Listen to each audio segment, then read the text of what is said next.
ఏర్పడి 16 మాసాలైంది. మేము ఎన్నో సంక్షేమ కార్యక్రమాలు చెప్పని గ్యాస్ సిలిండర్ 500కి ఇవ్వడం, ఉచితంగా బస్సు ప్రయాణం కానీ, 2 లక్షల రుణమాఫీ కానీ, రేపటికెళ్ళి రాజీవ్ వికాసం 6 లక్షల రూపాయల వరకు నిరుద్యోగ యువకులకు ఇచ్చే కార్యక్రమంలో కానీ ఇవన్నీ చేసుకుంటూ 2 లక్షల రుణమాఫీ 20,000 కోట్లు మాఫీ చేస్తూ ఇవాళ ఇంకొక పేదవానికి వరం లాంటిది. ఇది సంక్షేమ పథకం కాదు, ఈ పేదవాని ఆత్మగౌరవ పథకం. ఇప్పుడే చూసింది మీరే,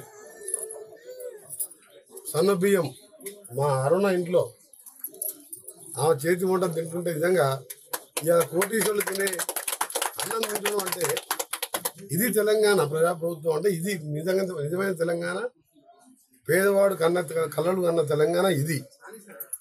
దొడ్డు బియ్యం ఇస్తే ఆ డీలర్కే 3 రూపాయలకు 4 రూపాయలకు ఇస్తే ఆయన ఏ పోల్ట్రీ ఫామ్కో ఏ రైస్ మిల్లర్కు అమ్మితే ఆయన పాలిష్ చేసి బయట అమ్మేవాడు మార్కెట్లో 2 సార్లు పాలిష్ చేస్తే దాంట్లో ఉన్న న్యూట్రిషన్ అంతా పోయి దాన్ని తిన్నా కూడా వేస్ట్. కానీ ఇవాళ పండించిన పంట సన్న బియ్యం ఇవాళ పేదవారికి రాష్ట్రం అంతా ఉగాది రోజు గౌరవ ముఖ్యమంత్రి గారు, గౌరవ సివిల్ సప్లై శాఖ మంత్రి ఉత్తమ్ కుమార్ రెడ్డి గారు కాన్స్టిట్యూన్సీలోనే లక్షలాది మంది సమక్షంలో ప్రారంభించుకొని ఇవాళ 3 కోట్ల మంది పేదవారికి 2,80,00,000 గతంలో కవర్ అయ్యి ఉండే రేషన్ కార్డులు. చనిపోయిన వాళ్ళ పేర్లు తీసేయాలి, పుట్టిన వాళ్ళ పేర్లు ఎక్కేది. 21 లక్షల పేర్లు ఎక్కించినాం కొత్త రేషన్ కార్డులలో, ఇంకొక 20 లక్షలు ఎక్కిపోతున్నాం. అందరికి కూడా సన్న బియ్యం ఇచ్చే కార్యక్రమం నిజంగా ఇలా పేదగాని ఆత్మ గౌరవం నిలబెట్టిన పథకం.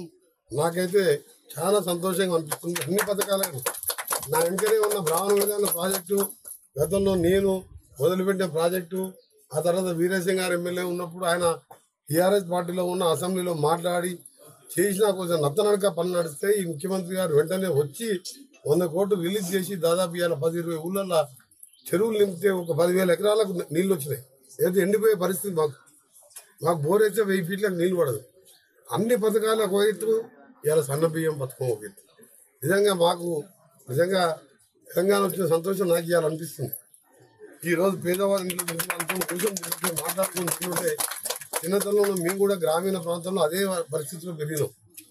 మేము దొరడం కాదు, కోటీశ్వరం కాదు, మధ్యతరగతి రైతు కుటుంబంలో ఇలానే కింద కూర్చొని తింటుంటే ఇలా నేను, నా పక్కన ఎమ్మెల్యే, జాయింట్ కలెక్టర్, ఆర్డీఓ, ఎంఆర్ఓలు, మా నాయకులు, మా అక్కలు, చెల్లెళ్ళు, పేదవాడు చిన్నవాడు అని లేదు. రాబో 3.5 సంవత్సరాలే కాదు, ఆ తర్వాత వచ్చే 5 సంవత్సరాలు కూడా ఇదే ఇందిరమ్మ రాజ్యం. సోనియా గాంధీ తెలంగాణ ఇవ్వడమే కాదు, అంతకుముందు అన్నం పెట్టిన ఉపాధి హామీ పథకం పెట్టిన ఎవరు?